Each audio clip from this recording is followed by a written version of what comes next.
Arrête de te comporter comme si tu étais supérieur juste parce que tu es enceinte. C'est agaçant que tu ne puisses même pas gérer les tâches ménagères.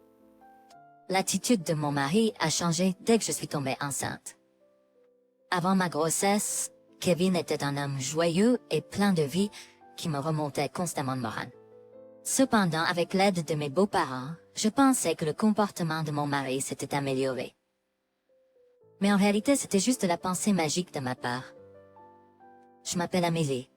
Kevin et moi travaillons tous les deux, jonglant entre les tâches ménagères et nos emplois pour joindre les deux bouts. Il est un peu bruit de décoffrage, mais toujours de bonne humeur, et heureux. Même quand je suis triste, il trouve toujours un moyen de me faire rire.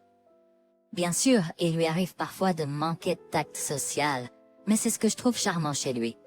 Grâce à cela, malgré notre emploi du temps chargé, j'ai pu profiter de mes journées.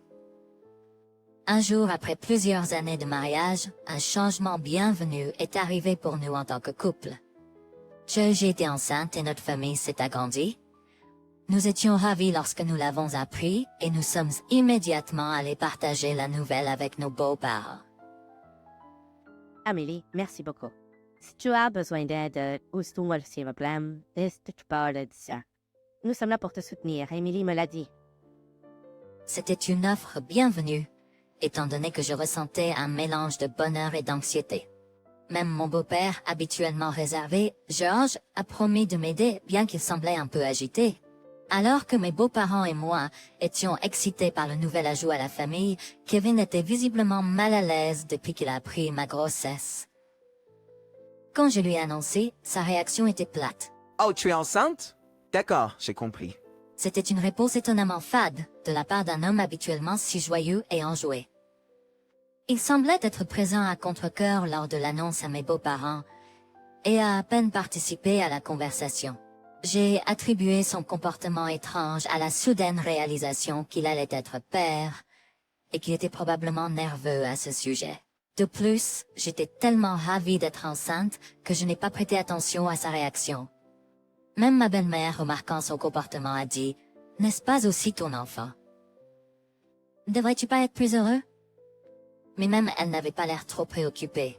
Je croyais que notre excitation à l'idée d'avoir un enfant était la chose la plus importante, et que le comportement de Kevin était temporaire. Cependant, au fil des mois, son attitude ne s'est pas améliorée. En fait, elle est devenue bien pire qu'avant ma grossesse.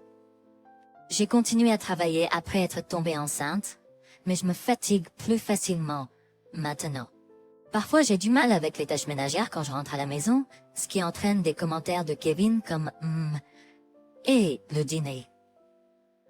Ouais, si je n'ai pas le dîner prêt quand je rentre à la maison, je me fais engueuler. Si je n'ai pas le dîner prêt quand il rentre à la maison, je me fais engueuler. Et alors, tu es enceinte? Tu dois quand même faire ton travail et les tâches ménagères. C'est terrible que tu utilises ta grossesse comme excuse pour ne rien faire. C'est pas prêt encore?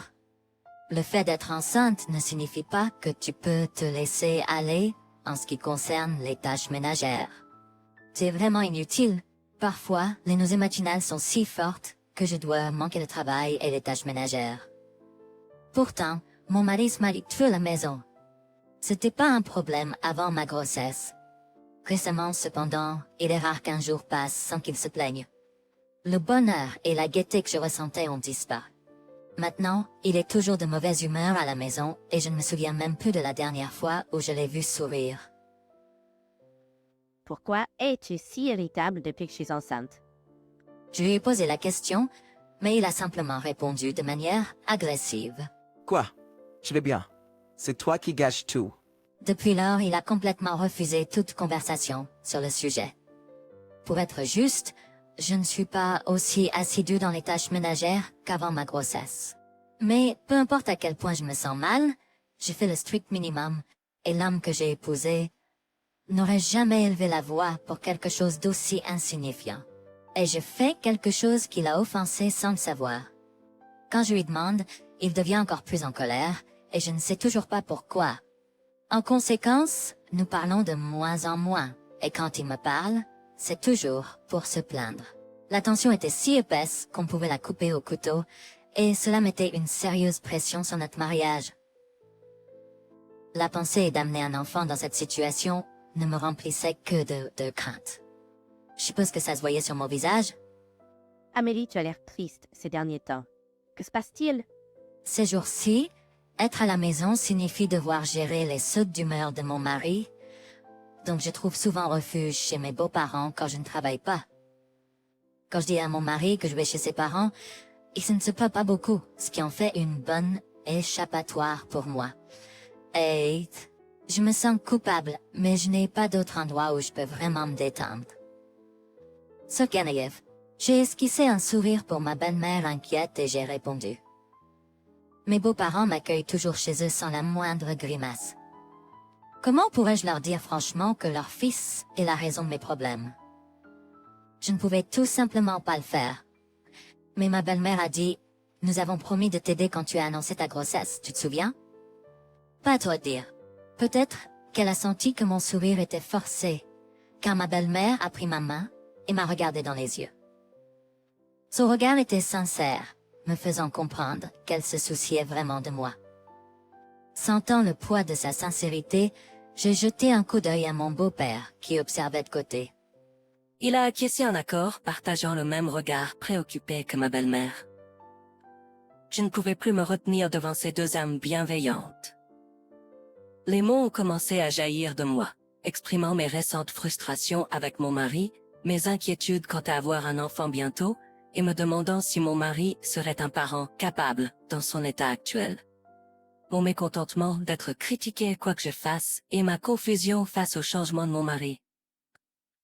Une fois que j'ai commencé, je n'ai pas pu m'arrêter de tout déverser, ce qui était resté en moi. Ma belle-mère et mon beau-père ont écouté mon discours larmoyant sans m'interrompre. Les larmes ont coulé encore plus lorsque j'ai ressenti leur gentillesse et lorsque j'ai fini de parler, mon visage était trempé. J'étais un désastre. Après avoir écouté toute mon histoire, ma belle-mère a dit doucement « Tu as eu du mal » et m'a serré fort dans ses bras. Mon beau-père a également posé sa main sur mon dos, me tapotant doucement. Finalement, en me calmant dans les bras de ma belle-mère, elle a dit « Nous allons parler à Nicolas. Tenez-nous juste un moment. » A pris le téléphone et immédiatement, environ 1 heure plus tard, mon mari est arrivé, clairement agacé et ignorant pourquoi il avait été convoqué. Ma belle-mère l'a confronté. « Nous avons entendu d'Amélie.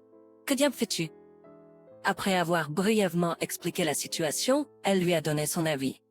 Mon beau-père a ajouté, soulignant que son comportement actuel était inacceptable, à la fois en tant que mari et en tant que futur père.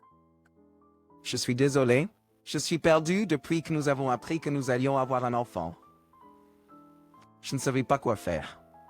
Il s'est finalement excusé auprès de moi. Si mes beaux-parents sont vraiment désolés, ils devraient le prouver par leurs actions, m'a assuré mon mari. Il a également promis de mieux prendre soin de moi et des enfants à partir de maintenant. Pour être honnête, j'étais sceptique quant à l'impact de simples paroles. L'attitude de mon mari s'est nettement adoucie après cet incident. Non seulement cela, mais il a même commencé à prendre l'initiative d'aider aux tâches ménagères. Ce sont peut-être de petites tâches, comme sortir les poubelles et faire la vaisselle, mais c'est un énorme soulagement néanmoins. La tension qui remplissait notre maison a disparu, et enfin, je me suis sentie à l'aise. Je suis vraiment reconnaissante envers mes parents et ma belle-mère de nous avoir aidés à nous remettre sur les rails. Un jour, alors que les choses allaient bien entre nous, je me suis réveillée un peu fatiguée du travail de la veille. Même l'idée de préparer le petit déjeuner pour nous deux me semblait pénible. Voyant mon état, mon mari dit « Tu as eu une journée difficile hier, n'est-ce pas? Tu as l'air fatigué. Je vais préparer le petit déjeuner. » J'ai été surprise par son offre. Il n'a jamais été du genre à cuisiner, ni pendant notre mariage, ni même quand nous étions en couple. Vraiment? Très génial. Mais es-tu sûr? Bien que son attitude se soit améliorée depuis l'incident avec mes beaux-parents, je ne m'attendais pas à ce qu'il cuisine. Ce n'est pas grave, et il a commencé à préparer le petit déjeuner dans la cuisine. Un peu plus tard, ce qu'il a apporté à table était des œufs brouillés et du pain légèrement brûlé, ainsi qu'une salade avec des légumes coupés de manière inégale. Désolé, ils sont un peu brûlés, dit-il avec un sourire légèrement gêné. J'ai rendu le sourire à mon mari, qui était légèrement gêné par sa cuisine. Bien sûr, le repas n'avait pas l'air particulièrement appétissant, mais c'était l'intention qui comptait. Appétissant, mais le fait que mon mari ait pris la peine de le faire, heureuse. Je me fiche vraiment de l'apparence. Nous sommes tous les deux rapidement mis à manger notre petit déjeuner. Tout en appréciant les efforts de mon mari, nous avons mangé rapidement car nous étions pressés par le temps avant le travail. Puis en prenant une bouchée des œufs brouillés qu'il a fait, quelque chose m'a paru étrange. C'est un goût bizarre, différent du ketchup ou des œufs. J'ai d'abord pensé que c'était une partie brûlée, mais c'était une saveur que je n'avais jamais expérimentée auparavant. Y a-t-il quelque chose de différent dans ces œufs brouillés? Ils ont un goût un peu étrange. Je me sens mal de remettre en question le plat que mon mari a préparé, mais je ne peux m'empêcher de demander. Mon mari dit non, je les ai juste cuisinés. Y a-t-il un problème? Dans son ton habituel. Après avoir regardé mon mari partir au travail, j'ai pensé que je m'étais peut-être trompée sur le goût des œufs. J'allais manger rapidement et partir moi-même, mais je n'arrivais pas à me débarrasser de l'impression que quelque chose n'allait pas avec le goût. Me sentant coupable envers mon mari, j'ai décidé de laisser les œufs brouillés dans le frigo et de partir au travail. J'ai pensé que j'essaierais de les manger à nouveau en rentrant chez moi. Si le goût était toujours étrange, je le ferai savoir à mon mari. Avec cela en tête, je suis arrivée au travail et j'ai commencé mes tâches habituelles. Dormant. Cependant, seulement quelques heures après le début de la journée de travail, j'ai commencé à me sentir mal. Est-ce que c'est mon habituelle nausée matinale? Je me suis demandé. Je me suis dirigée vers les toilettes plusieurs fois. Mais quelque chose était différent. Des vomissements et de la diarrhée incontrôlables ont commencé, clairement pire que toutes mes nausées matinales précédentes. Quand je me suis levée de mon bureau pour parler à mon patron, c'est arrivé. Je me suis effondrée. J'entends vaguement mes collègues m'appeler, mais je perds conscience. Combien de temps s'est écoulé? Je me réveille dans un lit d'hôpital. Un médecin s'approche dès que mes beaux-parents sont à mon chevet et remarque que je suis réveillé. Il explique légèrement la situation et effectue quelques tests. Puis demande « Qu'avez-vous mangé aujourd'hui ?» Je dis au médecin que j'ai mangé le petit déjeuner que mon mari a préparé. Je n'ai rien mangé d'autre, donc il n'y a pas d'erreur. Le médecin devient pâle et dit « Écoutez attentivement. Nos tests ont trouvé une substance dans votre corps qui n'est pas normalement présente dans les aliments. Selon le médecin, c'est un produit chimique présent dans les herbicides. Même en petite quantité, cela peut causer une intoxication alimentaire, des vomissements et de la diarrhée. Et c'est dans mon corps. Êtes-vous sûr de n'avoir rien mangé d'autre que le petit déjeuner que votre mari a préparé? D'autres possibilités? C'est à ce moment-là que j'ai compris pourquoi le médecin avait l'air si pâle. Si je n'avais rien mangé d'autre, cela signifierait que mon mari avait intentionnellement empoisonné notre nourriture avec de l'herbicide. Le médecin doit également envisager d'autres possibilités. Cependant, quelque chose a cliqué dans mon esprit. Le goût étrange que j'ai ressenti dans les œufs brouillés ce matin, cela devait être le goût de l'herbicide. La bonne nouvelle, c'est que c'était une petite quantité cette fois-ci, donc les dommages étaient minimes. Cela aurait pu être dangereux pour vous et le bébé cependant. Le médecin a ajouté cela discrètement, réalisant que je n'avais aucun autre suspect à part le petit déjeuner de mon mari. Le petit déjeuner de mon mari, cela signifiait que j'aurais pu perdre mon enfant sans le savoir. Même mes beaux-parents, qui écoutaient la conversation, ont senti la gravité de la situation et n'ont pas pu dire un mot. J'ai vérifié où était mon mari. Il semblait déjà savoir que j'étais à l'hôpital et était en route. À ce moment-là, j'ai partagé avec mes beaux-parents et le médecin et je m'ai aux coopération. Caution. Parce que j'avais encore besoin de me reposer. Je ne pouvais pas quitter l'hôpital. Comprenant la situation, les deux beaux-parents et le médecin ont accepté de coopérer. En moins d'une heure, mon mari est arrivé. J'ai été choqué d'apprendre que tu étais à l'hôpital, Amélie. Ça va? Il avait l'air soulagé en disant cela. Cependant, je savais déjà qu'il était la raison pour laquelle j'étais ici. Cela m'a seulement rendue plus furieuse. Alors je l'ai confronté directement, As-tu mis de l'herbicide dans mon petit déjeuner? Les tests ont trouvé. Tu réalises que c'est ta faute, n'est-ce pas? Mon mari avait l'air secoué par mes mots. Cependant, il a essayé de garder son calme. De quoi parles-tu? Pourquoi ferais-je une telle chose? Surtout à ma femme enceinte. Son expression était si suspecte que cela a été plus que suffisant pour me convaincre. Cependant, c'était encore ma perspective subjective, pas une preuve objective. Mais quand quelqu'un avec colère, il a riposté. Quelle est ta preuve? Tu n'en as aucune, n'est-ce pas? Arrête de dire des bêtises. Mon mari avait l'air contrarié en disant ça. Tu me soupçonnes sans aucune preuve? Il m'a regardé comme pour dire exactement ça. À lui, j'ai finalement parlé. Je n'ai pas mangé tout le petit déjeuner ce matin. Le reste est encore dans notre frigo. Tout ce que nous avons à faire, c'est le tester. Il ne peut s'y attendre.